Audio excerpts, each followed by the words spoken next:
Good morning, ladies and gentlemen.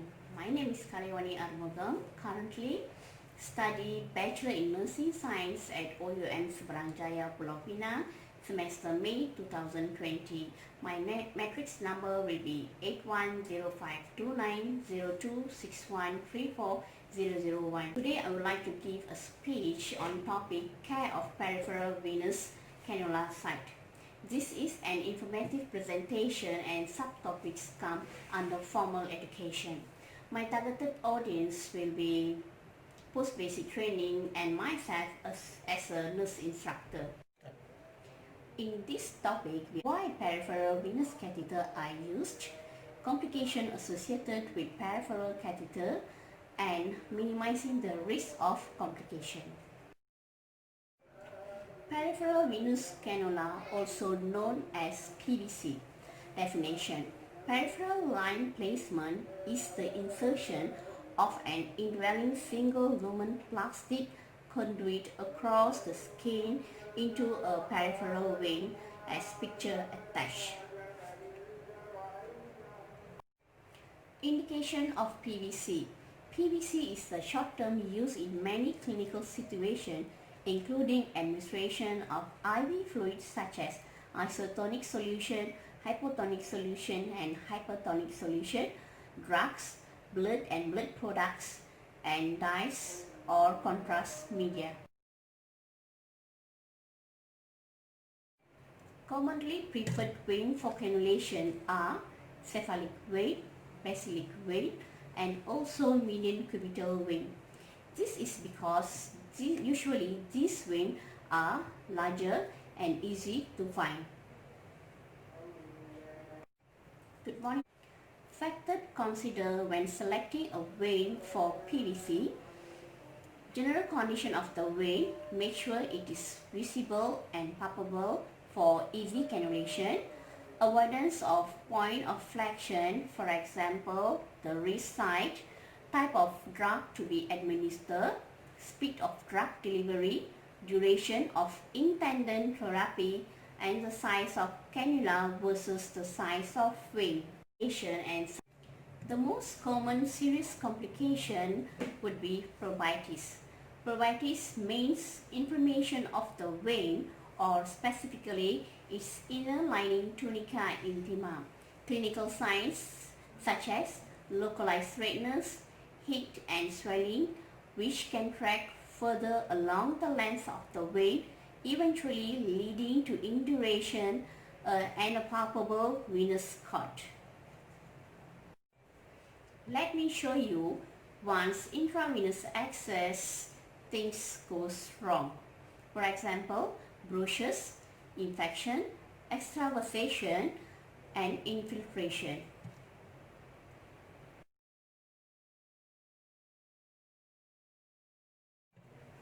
Next would be another picture of extravasation in pediatric patient.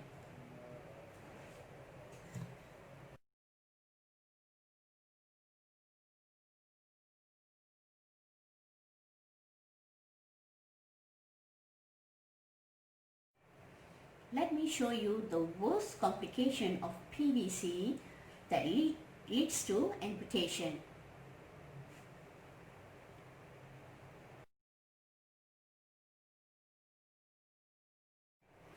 There are many types of phlebitis. Mechanical phlebitis. This mechanical phlebitis is related to irritation and damage to the vein caused by cannula rubbing. Second, chemical phlebitis. Chemical phlebitis related to chemical irritation from drugs, strongly alkaline, acidic, or hypertonic drugs. Infective phlebitis. Infective phlebitis originate from patients' own resident skin flora and cross-contamination. This cross-contamination most probably due to poor hygiene practice of healthcare provider. Another type of complication of PVC are catheter-related bloodstream infection. This due to microorganisms introduced into bloodstream via cannula cause bacteremia such as Staphylococcus epidermidis, Staphylococcus aureus, and Enterococci. Infiltration. Infiltration occurs when IV fluid or medication leaks into the surrounding tissue, most probably due to non-vesicant drug solution. Infiltration can be caused by improper placement or dislodgement of the catheter. Patient movement also can cause the catheter to slip out or through the blood vessel lumen. Extravasation. Extravasation is a leaking of vesicant drugs into surrounding tissue. Most probably it happens in chemotherapy patient. It can cause severe local tissue damage, possibly leading to delayed healing, infection, tissue necrosis, disfigurement, loss of function, and even amputation. Nurses play an important role in the care of patients with PVC. Patient care. Use of aseptic technique during PVC insertion and when changing dressing. Assess the site each intervention and record VIP score on a regular basis and as per healthcare policy and clinical guidelines. This is one of the sample of visual infusion probability score chart. Score 0 when IV appear healthy.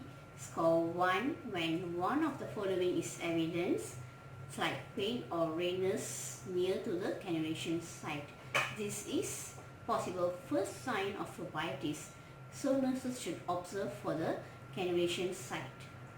Score 3 when pain along the path of cannula, erythema, and induration occur.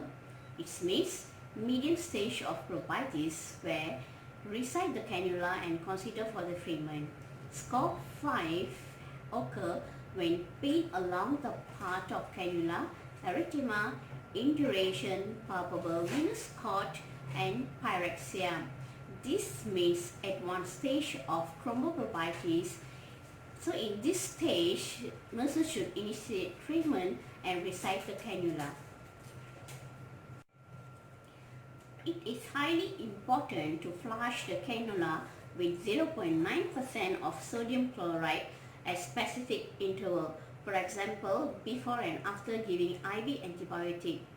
Documentation shall contain information on the insertion site, gauge of the needle, date and time of insertion. Ensure that the device is secure with transparent semi-occlusive dressing. Do not replace this unless it is damp, damaged, or soiled.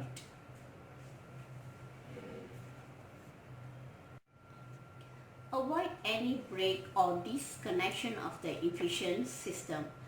A closed system is recommended to minimize the risk of infection. The dressing should remain in place for up to 72 hours or as per healthcare policy, and after this time, the cannula should be resited. It is important to explain the aftercare of the intravenous cannulation site to the patient following the removal of the device. Nurses should advise patient on post-cannulation care, such as avoid apply any ointment or cream to the post-cannulation site, teach patient how to observe for signs and symptoms of phlebitis such as redness, pain, swelling, any past discharge, or patient develop fever. If this symptom occur, advise patient to seek doctor immediately for treatment plan. As a conclusion, the complication associated with PVC can have potential damaging or even fatal consequences for patient. Infection and phlebitis are avoidable if simple hygiene and safety principles are adhered for each patient at every point of patient contact. Nurses can significantly influence the quality of care provided by adopting principles associated with the safe management and care of patients with PBC. Always remember that we as nurses can help in prevention of PBC complication by careful observation and monitoring are crucial to identifying complication at an early stage to provide early intervention or treatment.